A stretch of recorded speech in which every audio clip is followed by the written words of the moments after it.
test is in 4 parts: Part 1, Part 2, Part 3, and Part 4. Now look at Part 1.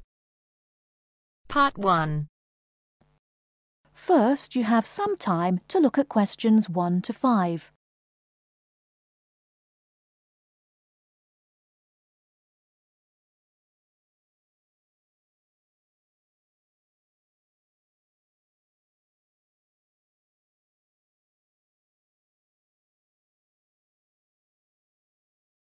Now we shall begin. You should answer the questions as you listen, because you will not hear the recording a second time. Listen carefully and answer questions 1 to 5. Kingsbury College, can I help you? Oh, hello. I'm ringing to find out about one of your courses. Yes. Is that a daytime or an evening course? Evening. Right. I'll just get a few details from you, if I may. Fine. Could I have your full name first of all? It's Peter Wright. That's Wright. OK. And I don't need to know your exact age, but can you tell me which of these age groups you belong to? 18 to 25, 26 to 35, 36 to 45, or over 45? 18 to 25. Fine. And do you have a job, or are you a full-time student? I'm an accountant. I just do courses in my spare time for interest. OK. Right. And your address, Mr. Wright? It's 11 Forest Road. Forest? Yes. Is that in Kingsbury? Yes, it is. I'm just down the road here. And do you have a phone number? It's 992 471. That's my home number. I haven't got a work number. That's fine. We probably won't need it. Before you hear the rest of the conversation, you have some time to look at questions 6 to 10.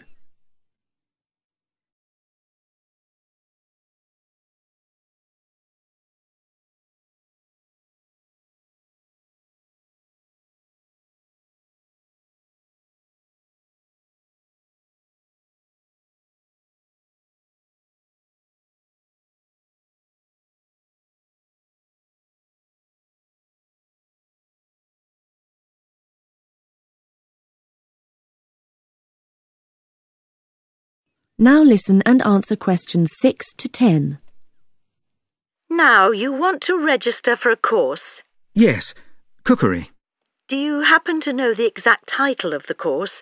We've got Thai cookery on Wednesdays, or Mexican cookery on Fridays, or... Mexican. I'd like to do both, but I'm busy on Wednesdays. OK. Well, you can always do the other one next term, I suppose. Now, do you know when it begins? Is it the 26th of March? That's right. And it's £45 in total. That's including the ingredients. How would you like to pay? Card? Cash? Can I send a cheque? You can, yes, as long as it arrives at least 1 week before the start of the course. OK. And I'll just give you a reference number, if you could make a note of it and write it on the back. Yes? It's CZ943. Yes, got that. Good. Well, there's just one last question. Do you have any special requirements that I should make a note of? Yes, there is one thing. I use a wheelchair. Right, so you need to have access for that. OK. Don't worry, your room is on the ground floor and I'll make sure there are no steps involved. We can always put a ramp in. Thanks. So, we look forward to seeing you on the 26th of March.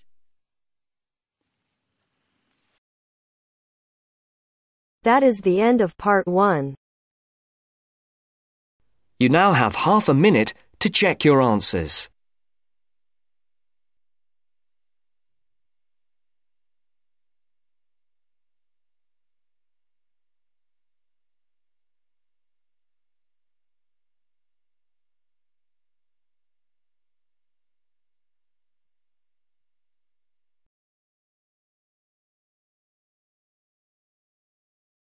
Now turns to Part 2. Part 2. You'll hear Melanie, a student, talking to one of her lecturers about her studies. First, you have some time to look at questions 11 to 17.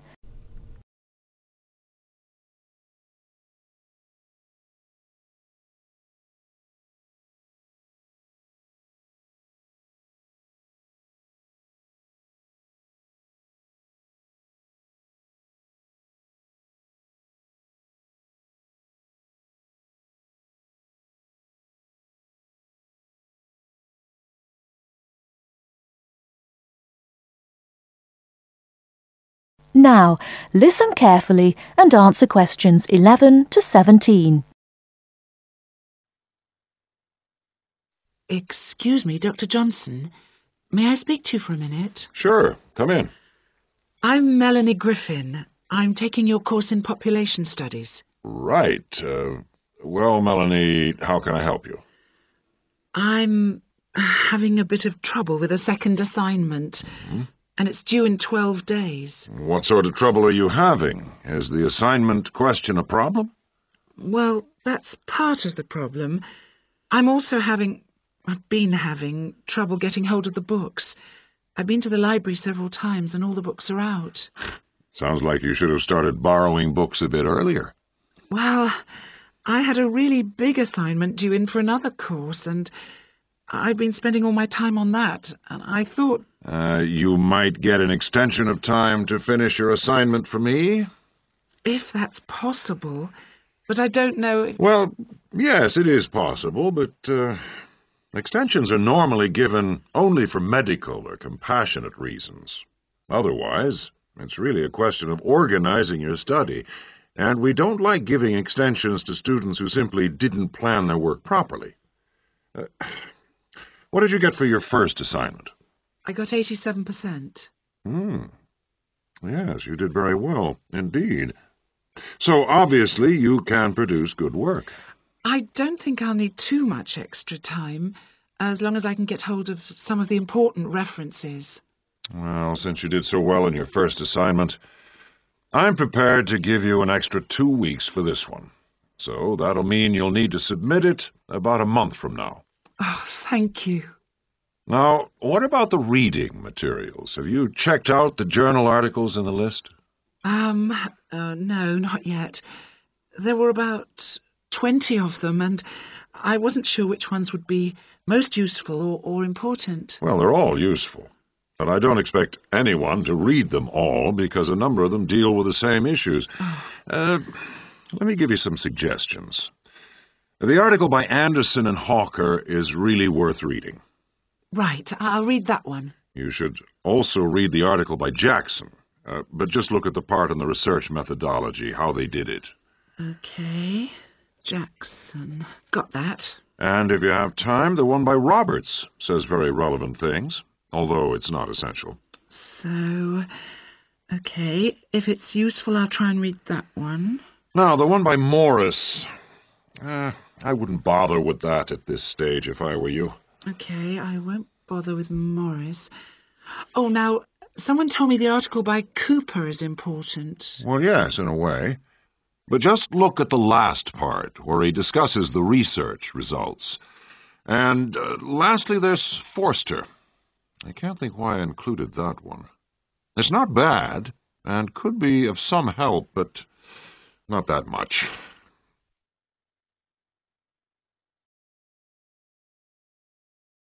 Before you hear the rest of the talk, you have some time to look at questions 18 to 20.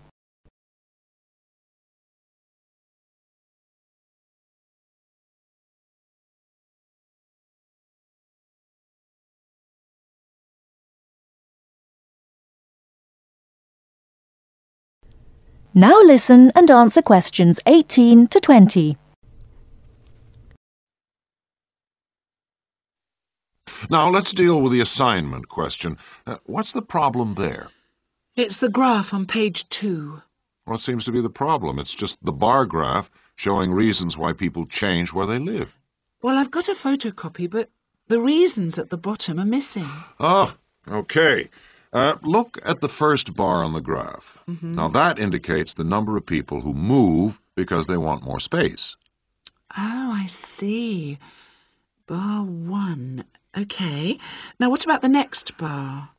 Bar 2 is to do with the people living nearby, disturbing them. So they chose to move away to somewhere quieter.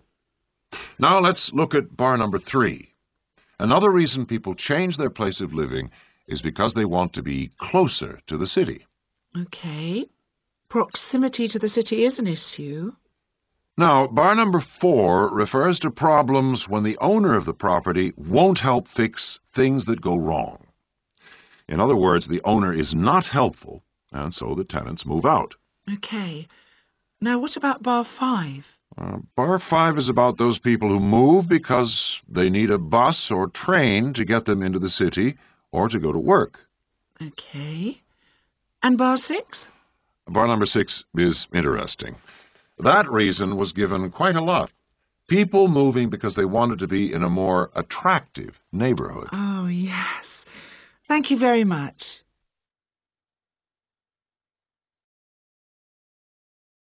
That is the end of part 2. You now have half a minute to check your answers.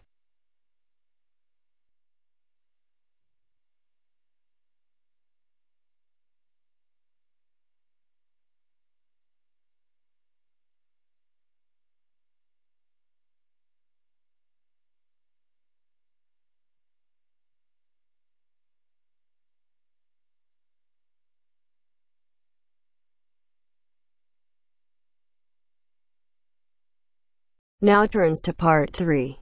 Part 3. The next important development in how history is recorded came with print. First, you have some time to look at questions 21 to 25.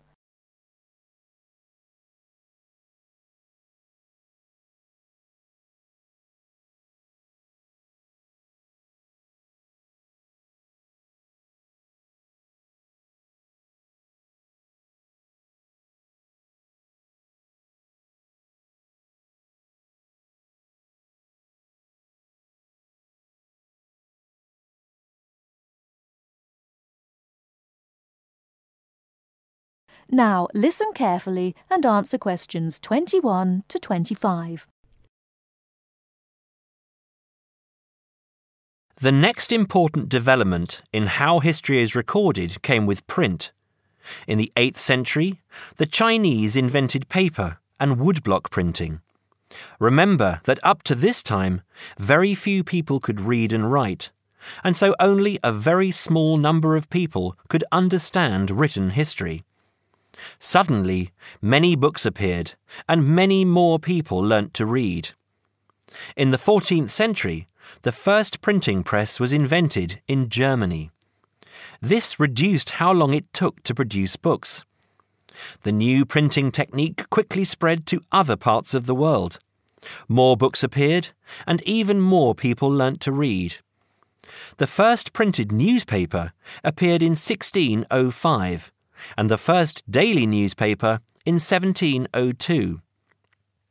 Now, people could read news stories soon after the event happened, and every event was recorded and stored. The problem with newspaper history is that newspaper reporters could tell the stories they wanted to tell, and not necessarily the truth. Photography was the next important development. We generally agree that photography was born in 1839. Some of the earliest photographs that the public saw were images of the American Civil War. Before you hear the rest of the talk, you have some time to look at questions 26 to 30.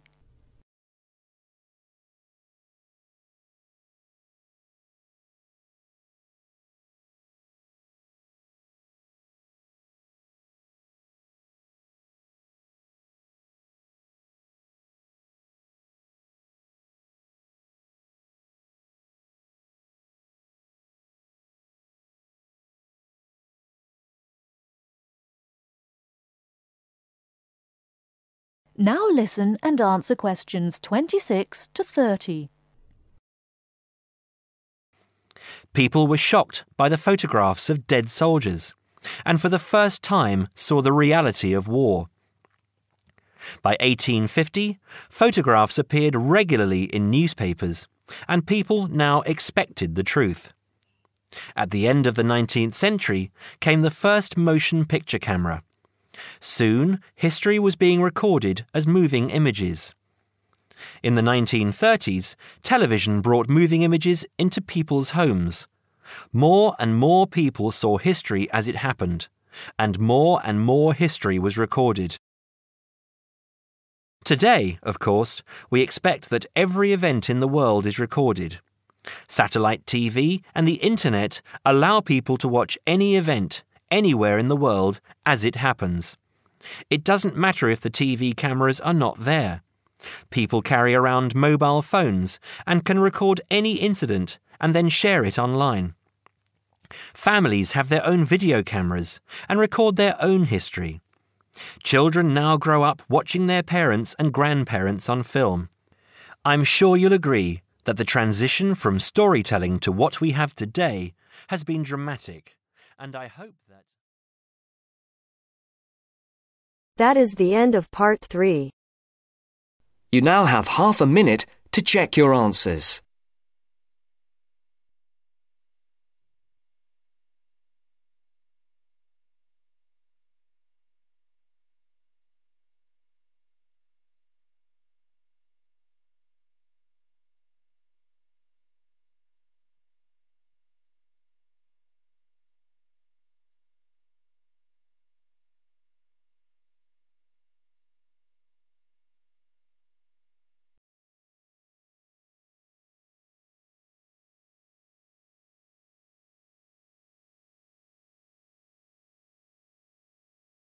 Now turns to part 4.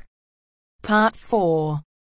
You will hear a talk about the Kentish pipe, a 17th century musical instrument. First, you have some time to look at questions 31 to 40.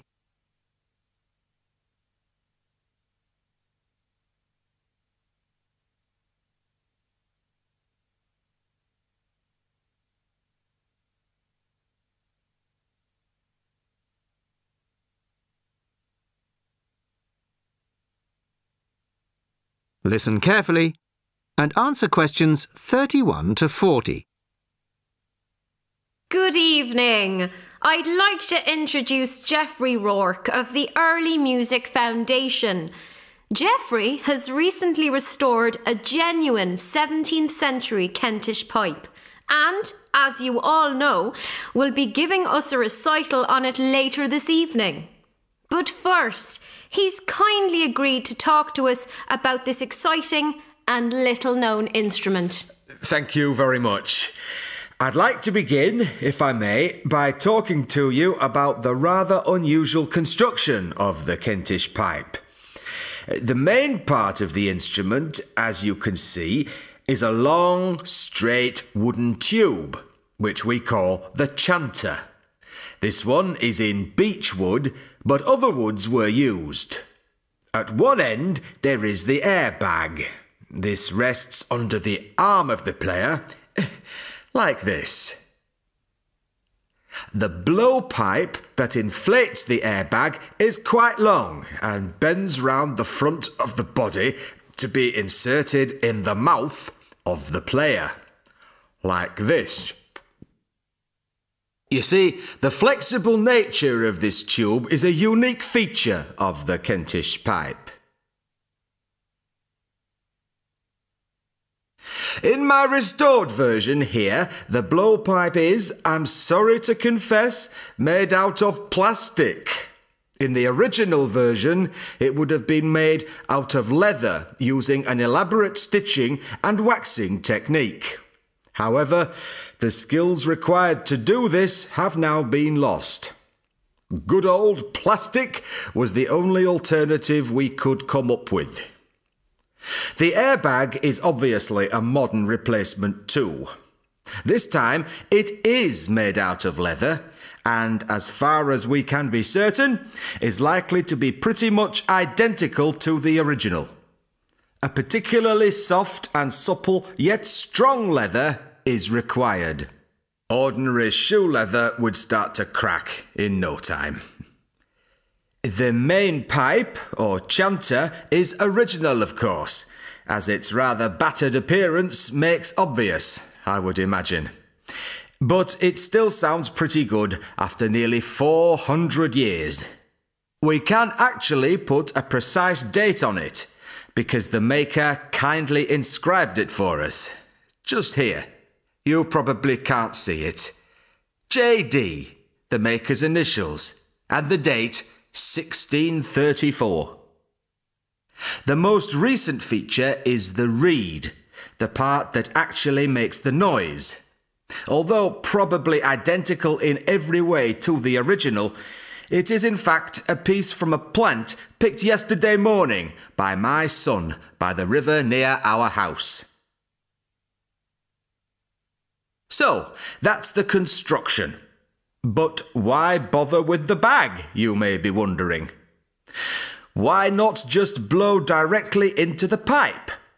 Well, you can play the instrument that way. You can just detach the bag like this and blow into this hole here. But you need a lot of breath to do it.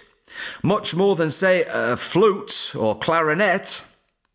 After a few notes, you have to stop to take a breath. The bag allows the player to breathe while continuing to play. This meant that music for the Kentish pipe could be loud and fast, the way they liked it in Kent in the 17th century, no doubt. So, we have the pipe, but unfortunately, we don't have the music. Not a single piece of music written specifically for the Kentish pipe has been found. Luckily, some of my colleagues from the Early Music Foundation have adapted some traditional music from the period for the Kentish pipe, and we hope this will closely reflect the impression performances on the original instrument would have made. During the recital, I'm also going to play some modern pieces, ranging from rock to classical. And I hope you'll agree with me that the instrument can bring its own special character to familiar tunes. Well, thank you very much for that. And I'm sure we're looking forward very much to hearing you play it after the break. That is the end of part 4. You now have half a minute to check your answers.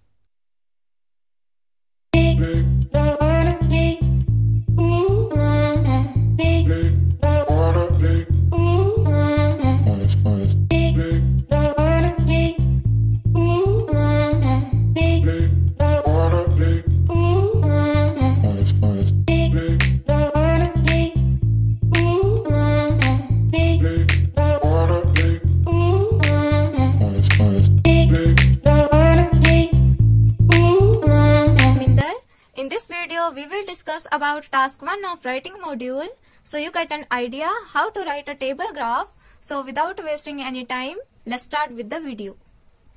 Now look at today's table graph. The chart below shows the percentage of young people at university in 5 countries in 2005 and 2015, and summarize the information by selecting and reporting the main features and make comparisons where relevant. Here you can see the proportion of young people at university in 5 countries, namely Canada, New Zealand, US, Australia and Italy, is given in the year 2005 and 2015, and also percentage is given. Now take a quick look on data. Here you can see Canada had 70% in 2005 and 80% in the year 2015. And New Zealand had 50% and 65% in both years. And interestingly, the USA has only 40% in first year, and in 2015 the percentage was doubled, as you can see, by 80%. Australia had 65% of youngsters in 2005, and after 10 years it increased by 10% and became 75%. And surprisingly, Italy had same proportion in both years by 50%. And if you noticed, Canada had the highest proportion in both years by 70 and 80% as compared to other countries. So this is our table graph. Now we will discuss sample answer. First, look at introduction. In this paragraph, we will rephrase the given statement in task 1. Now let's read. The chart below shows the percentage of young people at university in 5 countries in 2005 and 2015. Now let's read. The tabular chart depicts the information about the proportion of youngsters who were at the university of 5 nations such as Canada, New Zealand, the US, Australia and Italy in 2005 and 2015. Means we have written here tabular chart instead of writing table graph. Depicts means illustrates the information about the proportion. Here we have written the proportion instead of writing percentage of youngsters who were at the university of 5 countries such as Canada, New Zealand, the US, Australia and Italy in 2005 and 2015. So this is our paraphrasing of introduction. Now we will write BP1. In this paragraph, we will discuss about these 3 countries. Now let's read. Looking first at countries Canada and New Zealand in 2005, 70% of younger people at university in Canada.